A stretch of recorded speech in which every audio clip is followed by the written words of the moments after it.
नमस्कार, मैं हूं विवेक पांडे और आप सभी का एमएलए का रिपोर्ट कार्ड में बहुत बहुत स्वागत है। आज इंदौर जिले की 9 विधानसभा सीटों में से एक और हाई प्रोफाइल सीट का चुनावी रुझान आपको दिखाएंगे। इस सीट पर बीजेपी और कांग्रेस के बीच कांटे की टक्कर है। आज एमएलए का रिपोर्ट कार्ड में एक बार फिर से आपको बताएंगे कि आपके क्षेत्र में नेताजी ने आखिर कितना विकास किया, दिखाएंगे विधानसभा सीट का इतिहास और क्या है क्षेत्र की जनता का रिएक्शन। साथ ही दिखाएंगे टेलीफोनिक और ग्राउंड जीरो के जरिए हमारी चुनावी टीम के सहयोगियों का सबसे सटीक ओपिनियन।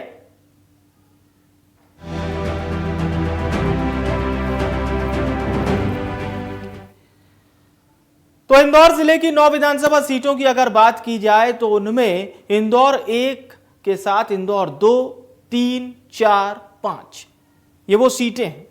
इसके अलावा 4 और सीटें हैं, जैसे आप इंदौर के ग्रामीण अंचल की सीटें भी कह सकते हैं। यानी 1 से 5 तक शहरी क्षेत्र हो गया, अब थोड़ा बहुत ग्रामीण अंचल जानिए। देपालपुर, डॉक्टर अंबेडकर नगर, महू, राऊ और सांवेर। आज हम इंदौर जिले की बहुत ही चर्चित सीट सांवेर की बात करने जा रहे हैं। यहां से बीजेपी ने सिंधिया समर्थक तुलसीराम सिलावट को एक बार फिर से मैदान में उतारा है, जबकि कांग्रेस ने युवा लीडर रीना बोरासी पर भरोसा जताया है। क्या है इंदौर जिले की सांवेर सीट का सियासी समीकरण? हमारे सहयोगी नाज पटेल और एहतियाब शेख के दिए गए इनपुट के आधार पर हमारी इलेक्शन टीम ने एक रिपोर्ट को तैयार किया है। आइए देखते हैं ये स्पेशल रिपोर्ट।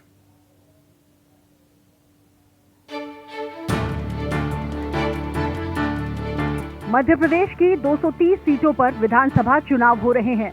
प्रदेश के इंदौर जिले की वीआईपी सीट सांवेर पर एक बार फिर से बीजेपी ने सिंधिया समर्थक और कैबिनेट मंत्री तुलसी सिलावट को टिकट दिया है।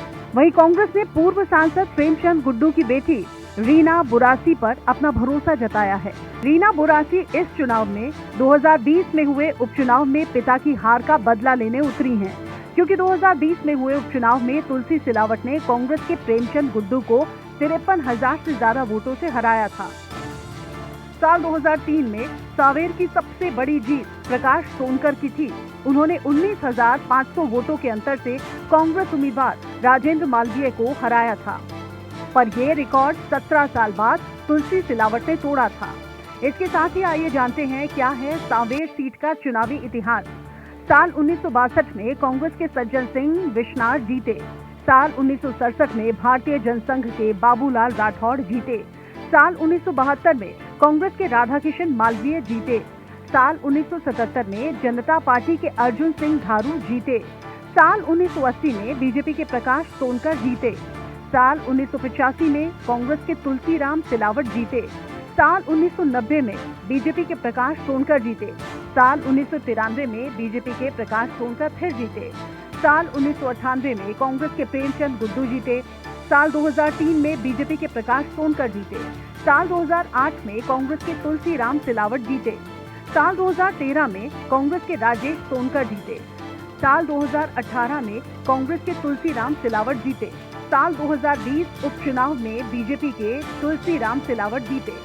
तुलसीराम सिलावट ज्योतिरादित्य सिंधिया के सबसे करीबी कहे जाते हैं। उन्होंने अपना पहला चुनाव 1985 में जीता था।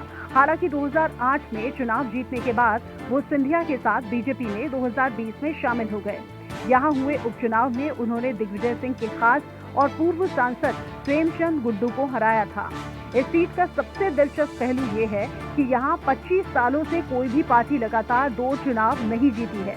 हालांकि तुलसीराम सिलावट यहाँ से लगातार 2 विधानसभा चुनाव जीत चुके हैं, लेकिन उन्होंने एक बार कांग्रेस और दूसरी बार बीजेपी से चुनाव लड़ा था। 100 चुनावी बात की एक बात यह है कि सांवेर विधानसभा इंदौर की 8 विधानसभाओं में से एक है, जहां पर कांग्रेस ने 1962 में पहला चुनाव लड़कर जीत हासिल की थी। यहां बीजेपी का दबदबा रहा है। बीजेपी ने अब तक 8 बार चुनाव में जीत हासिल की है, जबकि कांग्रेस ने 5 बार जीत हासिल की है। एक बार जनसंघ और एक बार जनता पार्टी को जीत मिली। अब की बार फिर से इस हाई प्रोफाइल सीट पर कांग्रेस और बीजेपी के बीच कांटे की टक्कर है। इलेक्शन डेस्क के साथ इंडिया न्यूज, मध्य प्रदेश, छत्तीसगढ़। और इस खास रिपोर्ट के बाद चलिए अब मिनी मुंबई के नाम से जानी जाने वाली इंदौर जिले की सांवेर विधानसभा क्षेत्र से विधायक और कैबिनेट मंत्री तुलसीराम सिलावट के अब तक के सियासी सफर पर एक झलक देखते हैं। तो जानते हैं तुलसीराम सिलावट के बारे में। राजनीति शास्त्र से एमए इन्होंने किया है। छात्र जीवन से राजनीति की शुरुआत की। छात्र जीवन से राजनीति के पहलुओं को समझना शुरू किया। साल 1977, 78 और 1978, 79 में ये छात्र संघ के अध्यक्ष भी रहे। शासकीय कला एवं वाणिज्य कॉलेज इंदौर के ये अध्यक्ष रहे। 1978 से 79 और 1980 से 1981 के बीच भी ये डीएवीवी इंदौर के छात्र संघ के अध्यक्ष रहे। 1982 में नगर निगम इंदौर के ये पार्षद बने और मध्य प्रदेश ऊर्जा विकास निगम के अध्यक्ष भी तुलसीराम सिलावट रहे। तो मध्य प्रदेश ऊर्जा विकास निगम के अध्यक्ष ये साल 1998 से 2003 तक रहे, यानी कि दिग्विजय सिंह सरकार के दूसरे कार्यकाल में इनको ये पद मिला था। इसके साथ ही साथ एआईसीसी के सदस्य और पीसीसी के उपाध्यक्ष भी रहे। साल 1985 में पहली बार ये विधायक बने थे। साल 2007 के उपचुनाव में ये फिर से विधायक बने। साल 2008 में तीसरी बार विधायक बने। साल 2018 में सांवेर से चौथी बार विधायक बने। कमलनाथ सरकार में उस दौरान ये कैबिनेट मंत्री भी रहे। कमलनाथ सरकार में महत्वपूर्ण मंत्री की भूमिका में थे। लेकिन फिर जैसे ही साल 2020 आया और सिंधिया समर्थकों ने एक साथ इस्तीफा दिया, तो उस दौरान तुलसीराम सिलावट भी बीजेपी के पाले में चले गए। बीजेपी ने इन्हें टिकट दिया और बीजेपी से ये 2020 में चुनाव लड़े, जीते और उसके बाद शिवराज सरकार में भी इन्हें कैबिनेट मंत्री बनाया गया। ये जानकारी थी तुलसीराम सिलावट के अब तक के सियासी सफर की। अब जानते हैं सांवेर विधानसभा के जातिगत समीकरण क्या कहते हैं। तो मौजूदा विधायक और बीजेपी प्रत्याशी तुलसीराम सिलावट के सियासी सफरनामा के बाद अब जनता जनार्दन से जुड़ी जानकारी आप तक पहुंचाते हैं। सबसे पहले बात होगी सांवेर विधानसभा सीट में आखिर कितने मतदाता हैं। साल 2018 के आंकड़ों के मुताबिक यहां पर कुल मतदाताओं की संख्या 2,46,000 थी, जिनमें महिला मतदाता 1,19,000 जबकि पुरुष मतदाता 1,27,000 थे। ये बात हुई साल 2018 के सांवेर सीट के मतदाता की। अब जानते हैं यहाँ का जातिगत समीकरण क्या कहता है। तो ये भी समझना बेहद जरूरी है। सांवेर सीट के जातिगत समीकरण को चलिए समझते हैं। क्या कहता है जातिगत समीकरण? दलित वोटर्स यहां पर 40,000 से ज्यादा की संख्या में हैं। इसके साथ ही साथ बात करें खाती वोटर्स, कलोता वोटर्स भी यहां पर बड़ी संख्या में है। खाती समाज के 30,000 से ज्यादा मतदाता हैं। कलोता समाज यानी कि कलोता राजपूत समाज और सांवेर विधानसभा सीट में राजपूत और धाकड़ समाज के करीब 15,000 वोटर्स है। यह बात हो गई यहां के जातिगत समीकरणों की। अब नजर डालते हैं चुनावी समीकरण की ओर। सबसे पहले बात करेंगे साल 2020 में हुए विधानसभा उपचुनाव की। तो विधानसभा उपचुनाव में हुआ क्या था? तुलसीराम सिलावट जो कि लगातार कांग्रेस से जीतते हुए आ रहे थे, लेकिन 2020 में समीकरण बदलता है और ऐसा समीकरण बदलता है कि प्रदेश ही नहीं देश की जनता की निगाह मध्य प्रदेश पर पहुंच जाती है। 2020 का वो उपचुनाव ऐतिहासिक उपचुनाव था और इस बार यानी कि बात हम कर रहे हैं 2023 की। देखिए ये है 2030 की समीकरण समझिए। तुलसीराम सिलावट एक बार फिर से बीजेपी प्रत्याशी बनाए गए हैं और कांग्रेस ने रीना बोरासी को मैदान में उतारा है। रीना बोरासी प्रेमचंद गुड्डू की बेटी हैं। रीना बोरासी को टिकट मिला है। प्रेमचंद गुड्डू इसी विधानसभा क्षेत्र से चुनाव जीत चुके हैं, हार भी चुके हैं। रीना बोरासी को कांग्रेस ने अपना प्रत्याशी बनाया है और रीना बोरासी अब कहीं ना कहीं अपने पिता की हार का बदला लेना चाहती हैं 2023 के इस चुनावी संग्राम के जरिए। लेकिन उनके सामने मौजूदा कैंडिडेट जिसका बैकग्राउंड काफी मजबूत है और सांवेर सीट पर चुनाव लड़ने का एक्सपीरियंस भी है और साथ ही साथ जीतने का भी। और हालिया 2 चुनाव तुलसीराम सिलावट के पक्ष में है, यानी कि साल 2018 का विधानसभा परिणाम और साल 2020 में हुआ ऐतिहासिक उपचुनाव, उसमें भी तुलसीराम सिलावट को जीत मिली थी। तो साल 2018 में हुए विधानसभा चुनाव में कांग्रेस उम्मीदवार तुलसीराम सिलावट को 96,535 वोट देकर जनता ने विजयश्री प्रदान की थी और विधायक बनाया था, जबकि बीजेपी उम्मीदवार डॉक्टर राजेश सोनकर को 93,590 मतदाताओं का भरोसा हासिल हुआ था और तुलसीराम सिलावट इस चुनाव में 2945 वोटों से जीत गए थे। बहुत बड़ी जीत नहीं थी, लेकिन फिर भी कांग्रेस की ये जीत थी साल 2018 का यह आंकड़ा। अब 5 साल पीछे चलते हैं और बात करते हैं साल 2013 में हुए विधानसभा चुनाव की। तो इस सीट पर बीजेपी उम्मीदवार राजेश सोनकर ने जीत हासिल की थी और उन्हें 87,292 मतदाताओं का समर्थन मिला था। विधानसभा चुनाव 2013 के दौरान इस सीट पर कांग्रेस ने तुलसीराम सिलावट को मैदान पर खड़ा किया था। 69,709 वोट उन्हें मिले थे और 17,583 वोटों के अंतर से कांग्रेस ये चुनाव हार गई थी। लेकिन 2018 में कांग्रेस ने चुनाव जीता, तुलसीराम सिलावट ने चुनाव जीता, 3,000 के अंतर से ही जीता, लेकिन फिर भी वो जीत थी। जबकि 2013 की जीत बीजेपी के लिहाज से काफी बड़ी थी अगर उसकी तुलना हम 2018 से करते हैं। पर आपको साल 2020 से ठीक 12 साल पहले हुए चुनाव में, यानी कि 2008 में सांवेर विधानसभा क्षेत्र से कांग्रेस उम्मीदवार तुलसीराम सिलावट को कुल 58,812 वोट हासिल हुए थे, जबकि बीजेपी प्रत्याशी निशा प्रकाश सोनकर दूसरे स्थान पर रह गई थी, क्योंकि उन्हें 55,395 वोटर्स का समर्थन मिल पाया था। इस चुनाव को तब के बीजेपी प्रत्याशी और तब के कांग्रेस प्रत्याशी और अब के कैबिनेट मंत्री तुलसीराम सिलावट ने 3417 वोटों से जीता था। यह बात हो गई 2008 की। 2008 में तुलसीराम सिलावट जीतते हैं, 2013 में बीजेपी जीतती है, 2018 में फिर तुलसीराम सिलावट जीतते हैं और 2020 में जो उपचुनाव हुआ जिसमें सांवेर सीट से तुलसीराम सिलावट ने अब तक का सबसे बड़ा रिकॉर्ड बनाया। 50,000 के आंकड़े को पार किया उन्होंने।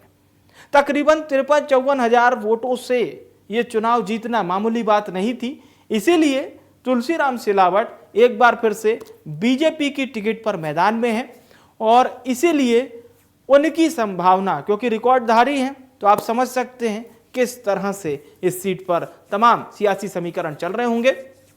सांवेर सीट से हमारे सहयोगी जन की बात आप तक लेकर आ रहे हैं। आइए जनपद सुनते हैं कि नेताजी ने क्षेत्र में कितना विकास किया है। भैया, तुलसी जी की अगर बात करें, तुलसीराम सिलावट जी की जो एमएलए है, क्या करेंगे आप? तुलसी सिलावट जी बहुत बढ़िया नेता है, हमारे बीच में हमेशा रहे हैं और आगे भी रहेंगे और इस बार का चुनाव वही जीतेंगे। चुनाव भी जीतेंगे, ठीक है, लेकिन कितना विकास कार्य करा है? विकास कार्य उन्होंने बहुत करा, जैसे स्कूल की समस्या, कॉलेज की समस्या, सड़क है, पानी है, सारे काम देखते हैं और जब भी हम दुख परेशानी में होते हैं तो तत्पर हमारे संग खड़े रहते हैं। आपका नाम? संतोष राय। भाई साहब, अगर हम बात करें एमएलए तुलसीराम सिलावट जी की, तो आप क्या कहना चाहेंगे, कैसे नेता हैं? मैडम सहनशील व्यक्ति है, बहुत ही सरल स्वभाव के व्यक्ति है वो, और हमारे क्षेत्र का विकास कार्य बहुत अच्छे से किया उन्होंने। नदियों को जोड़ना, पानी स्वच्छ देना और इसके अलावा सड़कें, ग्रामीण सड़कें जो है शहर तक जोड़ दी उन्होंने। बहुत से कार्य ऐसे हैं जो उन्होंने मतलब बहुत ही सहजता से किए हुए हैं और इस क्षेत्र का विकास बहुत ही उन्नति प्रगति पे जा रहा है उनके नेतृत्व में। जी, उनके नेतृत्व में बहुत ही विकास की ओर जा रहा है सांवेर क्षेत्र। यदि जनता की समस्या हो तो वो जल्दी मिल जाते हैं, प्रयास रहता है कि सुलझ जाए? नहीं, बहुत जल्दी इनका मतलब काम सफलतापूर्वक काम होता है। कोई कमी हो, घटना हो, दुर्घटना, वो तो दुख सुख में हमारे हमेशा साथ खड़े हैं। तुलसी भैया हमेशा हमारे साथ रहे और हमारे साथ खड़े। क्या लगता है आपको इस बार, क्या उनका 100% श्योर जीतेंगे। आपका नाम? मनोज खिच्ची। बात करें विधायक तुलसीराम सिलावट जी की, आपकी नजर में कैसे विधायक है वो और कितना विकास कार्य उन्होंने किया? देखो, तुलसी सिलावट जी एक सांवेर के विकास पुत्र हैं। विकास सब करते हैं, लेकिन तुलसी सिलावट जी ने जो विकास किया, चाहे वो गरीब हो, चाहे बेसहारा हो, दलित हो, मुस्लिम हो, सभी के लिए उन्होंने विकास वहाँ पर किए हैं। चाहे हॉस्पिटल हो, चाहे बस ले आना हो, इंदौर से बस लेकर वहाँ तक के सिटी बस वहां तक गई। नर्मदा हर एक ग्राम से लेकर पंचायत तक के नगर निगम से यहाँ से जो मेन रोड से नर्मदा का कनेक्शन था उसको उन्होंने अपनी लाइन वहां पर दी। तो पानी से लेकर सड़क हो, बिजली हो, शिक्षा हो, जो भी विकास हुआ उनने उसमें कहीं भी पीछे नहीं रहे। उनने कभी भी विकास से राजीनामा नहीं किया। चाहे वो सत्ता में रहे तो सत्ता में भी दबाव बना के अपने विधानसभा में उन्होंने हमेशा काम किया। सर, आपको लगता है कि केंद्र और जो राज्य की सरकारी जो योजना है उसका भी जनता को लाभ मिला क्षेत्र की? देखो, अभी लाडली बहना तुलसी सिलावट जी के साथ जो है केंद्र के हमारे लोकप्रिय नेता ज्योतिराज सिंधिया जी इतनी अपनी जितनी योजना केंद्र की आती है वो विकास के रूप में सावेर को देते हैं, क्योंकि कई बार उन्होंने वादे किए जो भी होगा। चाहे माधवलाल सिंधिया हमारे स्वर्गीय, उन्होंने इतनी सेवा दी, ट्रेन की सेवा दी, तो वही पथ पर आज हमारे सिलावट जी चल रहा है और सिलावट जी के साथ हर एक वर्ग का व्यक्ति खड़ा है और वो निश्चित इस बार पहला 54,000 से जीते, इस बार 1 लाख पार होंगे। बतौर विधायक तुलसीराम सिलावट कैसे हैं, आप क्या कहना चाहेंगे? क्या उन्होंने क्षेत्र में कितना विकास कार्य किया है? जनता से जो वादे किए थे वो पूरे किए हैं? कोई वादे पूरे नहीं किए। मंदिरों में खड़े हो के कस्में खाई हैं और आज वो उस गांव में जा रहे हैं। वो लोग उनको मुंह पे बोल रहे हैं कि आप वापस आए हो 5 साल में और इस मंदिर में आपने आके बोला था कि ये रोड बनाएंगे। 3-3 किलोमीटर की रोडें कसम खा के गए और नारियल फोड़े और आज फिर से उसी जगह पे खड़े होके 5 साल बाद बोलते हैं मुझे वोट दो। अब उनके कोई उसमें नहीं आने वाला है और उनकी कस्मों में अब कोई लोग पढ़ने वाले नहीं है। अजनोटी वाले रोड में मैं वहां पर भी लोग उनको बोल रहे हैं कि अब इनको उसी मंदिर पे खड़ा करेंगे जहां पे इनने पिछले 5 साल में जो कस्में खाई थी, आज तक के इनके दर्शन भी नहीं हुए और ना तो वो अभी तक वहां वोट मांगने गए। वो लोग इंतजार कर रहे हैं तुलसी भैया अजनोट में जाइए और उस मंदिर में वो आपका इंतजार कर रहे हैं, आपका रोड का इंतजार कर रहे हैं। तो जनपक्ष का सर्वे देखने के बाद कांग्रेस प्रत्याशी रीना बुरासी और बीजेपी प्रत्याशी तुलसीराम सिलावट से हमारी सहयोगी नाज पटेल ने खास बातचीत की है। आइए जानते हैं कि जन सेवकों ने क्या चुनावी वादे किए। ये मध्य प्रदेश और राष्ट्र में डबल इंजन की सरकार है। एक का नेतृत्व हमारे राष्ट्र के गौरव देश के प्रधानमंत्री मोदी जी करते हैं और मध्य प्रदेश का नेतृत्व मुख्यमंत्री शिवराज जी करते हैं। मामा भी है, लाडला भाई भी है, किसान का पुत्र भी है, समाज के हर वर्ग का एक सेवक है। मैं आपसे एक उदाहरण देता हूँ। कितने वर्षों तक इस देश में कांग्रेस ने राज किया। बेटियों की, आपकी बेटी की बात कर रहा हूँ, बहनों की याद कभी नहीं आई उनको। 1.32 लाख भाजपा जो बोलती करती है, मुख्यमंत्री शिवराज जी ने एक क्रांतिकारी कदम किया। हमारी लाडली बहनों का जीवन स्तर सुधरे, उनके जीवन में आत्मविश्वास आए, आत्मसम्मान बढ़े। हमने पहली किस्त बोला था 1,000 रुपए डाल देंगे, आज हमने 1250 डाल दिए। धीरे धीरे 1250 से बढ़ाकर 1500, 1750, 2000, 2250, 2500, 2750, लगभग 3,000 रुपए की किस्त हमारी लाडली बहनों में डालेंगे। एक उदाहरण के लिए, आप जानते हो स्वास्थ्य में इतनी बड़ी क्रांति आज तक किसी ने नहीं की। लगभग 6 दशक कांग्रेस ने देश में राज किया। उनको कभी समाज का सबसे पीछे और सबसे नीचे वाला व्यक्ति स्वास्थ्य की कभी चिंता नहीं। देश के प्रधानमंत्री जी ने, मुख्यमंत्री शिवराज जी ने आयुष्मान कार्ड, एक परिवार में 2 कार्ड बने तो 10 लाख का फायदा। कितने लाख का? 3 हो तो 4 लाख का। ये है भारतीय जनता पार्टी जो बोलती है करती है। मैं आपसे पूछता हूँ, एक सपना आपका भी होता है, खुद का छत, खुद का आंगन, प्रधानमंत्री आवास। मेरा सागर का बोला 1,16,000 आयुष्मान कार्ड बने और लाडली बहना लगभग 54,000 और प्रधानमंत्री आवास हजारों की संख्या में। ये एक उदाहरण दिया। सावेर में ऐसी कौन सी इच्छा है जो अभी आप और विकास चाहते हो, काम करना चाहते हो? आप जानते हैं मेरा संकल्प है कि अभी सड़क, पानी, बिजली, स्वास्थ्य, शिक्षा, मंडी, उससे बेहतर जो इंदौर में सुविधा हो रही है, जो मेट्रो आ रही है, वो मेरा संकल्प पूरा हो गया। इंदौर से सावेर, सावेर से उज्जैन, उज्जैन से सावेर, इंदौर मेट्रो की सौगात दे रहा हूँ। विधानसभा चुनाव में जहां सावेर से भाजपा ने तुलसीराम सिलावट को प्रत्याशी बनाया है, तो वहीं से कांग्रेस पार्टी की प्रत्याशी है रीना बोरासी सेतिया। हम उनसे बात करेंगे। रीना जी, अगर हम बात करें सावेर विधानसभा की, तो क्या कहेंगी आप? तुलसीराम सिलावट जो है वो विकास कार्य का दावा करते हैं कि काफी उन्होंने क्षेत्र में विकास कार्य करवाए। आप खुद ही यहाँ आए हो, माता बरोरी गांव में हूँ अभी फिलहाल में, तो किस तरीके से रोड से आप खुद आए होंगे, देखा होगा कि कैसे रोड बने हुए हैं। तो ये जो हालत आपने यहाँ देखी, ये इससे भी बद से बदतर हालत दूसरे गांव में। अभी मैं जाने वाली सतलाना में, इसके बाद तो सतलाना गांव की बात करूंगी कि वहाँ पे पिछले 3 साल से मैं भी जा रही हूँ, अभी तक वहाँ रोड नहीं बना है। वहाँ इतना बड़ा एक पुलिया है, उसके अंदर पानी भर जाता है बारिश के समय, तब गांव के लोग उधर रह जाते हैं और लोग अंदर जा नहीं पाते हैं। तो ये विकास है जो आपने भी देखा है और मैं भी 3 साल से देखते हैं, तो किसी प्रकार कोई विकास सावेर में नहीं दिख रहा है जी। महिलाओं के उत्थान की बात की जाती है कि महिलाओं के विकास कार्य भी किए जा रहे हैं, महिलाओं के लिए कई योजना कई काम भी है, क्या कहेंगे आप? यहाँ पे मेरी 3 मातृशक्तियाँ, अभी मैं जाती हूँ लगातार, तो वो मुझे खुद बोलती हैं। अभी मैं पालिया में थी इसके पहले, तो मुझे इतनी मातृशक्तियों ने बोला कि हमें ये सुविधा नहीं है, हमारी पेंशन बंद हो गई है, हमें कुटीर नहीं मिली हुई है, या हम कूपन, छोटी सी चीज़ें कूपन में उनके नहीं बने हुए। तो इतने परेशान है, जो कहीं देखा है कि नालियों के लिए परेशान है, कहीं ड्रेनेज नहीं है। तो ये मैं अभी आंखों से 2 घंटे पहले की बात बता रही हूँ, जो मुझे लगातार मेरे पास में समस्या आई। तो आप देख सकते हैं इस तरीके का विकास हुआ है सावेर में। बतौर प्रत्याशी आपको क्या लगता है कि और कौन कौन से विकास कार्य होना चाहिए, युवाओं के लिए होना चाहिए? खासतौर से रोजगार की भी हम बात करें, कृषि की क्षेत्र की हम बात करें, तो काफी हाईटेक भी होना चाहिए।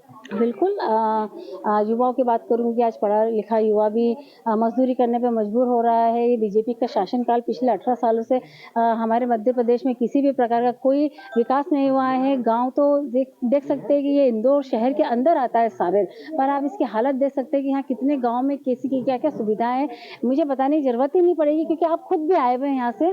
तो ये देखिए आप, मतलब जो ये विकास है, मैं इसको देखते हुए जब हमारी सरकार आएगी और निश्चित रूप से हम जीतेंगे, क्योंकि जनता पूरी तरीके से त्रस्त हो गई है बीजेपी से, भाजपा से, तुलसीराम सिलावट जी से त्रस्त हो गई है। जब हमारा यहाँ पे एक विधायक बनेगा और हमारी सरकार आएगी, तो हम बिल्कुल बहुत 5 साल में, आप 5 साल बाद मुझसे पूछेंगे मेरा रिपोर्ट कार्ड देखना और हमारे भाइयों का रिपोर्ट कार्ड देखना कि यहाँ सावेर विधानसभा के कितना विकास होगा। और चलिए, अब आईटीबी नेटवर्क के आंतरिक यानी कि इंटरनल सर्वे की घड़ी आ चुकी है। एक बड़े सैंपल के साथ हमने सर्वे कराया है। सावेर विधानसभा सीट की जनता से हमने 5 सवाल किए।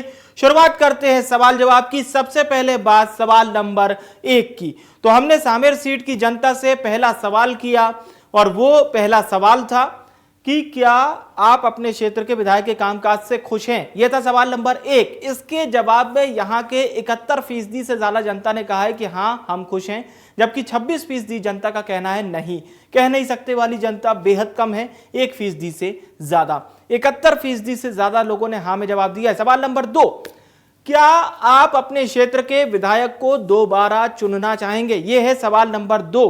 तो इस सवाल के जवाब में हां कहने वाली जनता है 67% से ज्यादा, जबकि नहीं कहने वाली जनता है 27% से ज्यादा और कह नहीं सकते वाली जनता है 5% से ज्यादा। इस सवाल के बाद अब बारी है सवाल नंबर 3 की। तो यहां की जनता से हमने तीसरा सवाल किया और वो सवाल था यानी कि सवाल नंबर 3। तो यहां की जनता से हमने पूछा कि मान लीजिए अगर आपका विधायक प्रत्याशी, विधायक उम्मीदवार अगर बदल दिया जाता है, तो क्या तब भी आप उसी प्रत्याशी या उसी पार्टी को वोट करेंगे? ये हमने सवाल नंबर 3 में पूछा। 63% से ज्यादा जनता ने कहा है कि हां तब भी हम उसी पार्टी को वोट करेंगे, जबकि नहीं में कहने वाली जनता है 16% से ज्यादा और कह नहीं सकते वाली जनता तकरीबन 20% है। अब बारी है सवाल नंबर 4 की।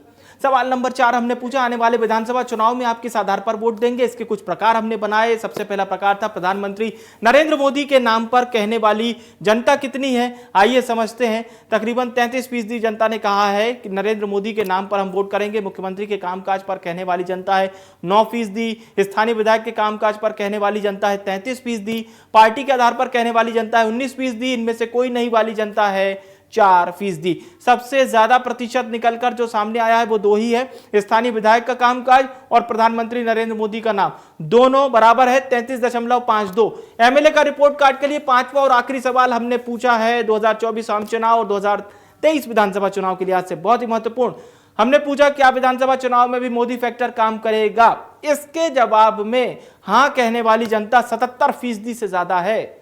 बहुत ही ज्यादा जनता ने कहा है, 77% से ज्यादा जनता ने कि हां मोदी फैक्टर काम करेगा। नहीं कहने वाली जनता कम है, 14% से ज्यादा, और कह नहीं सकते वाली जनता है तकरीबन 8%। और ये बात हो गई सवाल और जवाब की। आपने देखा हमारा इंटरनल सर्वे, इंडिया न्यूज के आंतरिक सर्वे के आधार पर और जनता जनार्दन की बातों को ध्यान में रखते हुए और हमारी चुनावी टीम के सदस्यों के ग्राउंड जीरो से दिए गए इनपुट के आधार पर एमएलए का रिपोर्ट कार्ड का रिजल्ट बताने का वक्त आ चुका है। कैबिनेट मंत्री और बीजेपी प्रत्याशी तुलसीराम सिलावट के कामों को लेकर जनता ने अपना रिजल्ट सुनाया है। तकरीबन 69% के साथ तुलसीराम सिलावट पास हो चुके हैं। लेकिन यह सर्वे है, सांवेर सीट का रियल रिजल्ट जनता 3 दिसंबर को सुनाएगी। यह सिर्फ सर्वे की बात है और इस सर्वे में 69% अंक पाकर तुलसीराम सिलावट संतुष्ट तो होंगे, पर असली रणभेरी, असली मतदान, असली चुनाव 17 को है, जिसका रिजल्ट जनता 3 को सुना देगी। और फिलहाल अब आपसे विदा लेने का वक्त आ चुका है। कल ठीक शाम 5:30 बजे एक बार फिर से आपसे मुलाकात होगी किसी और विधानसभा क्षेत्र के तमाम समीकरणों को ध्यान में रखते हुए एक और फैसला आपको बताएंगे। फिलहाल के लिए मुझे आने विवेक को दीजिए इजाजत। नमस्कार।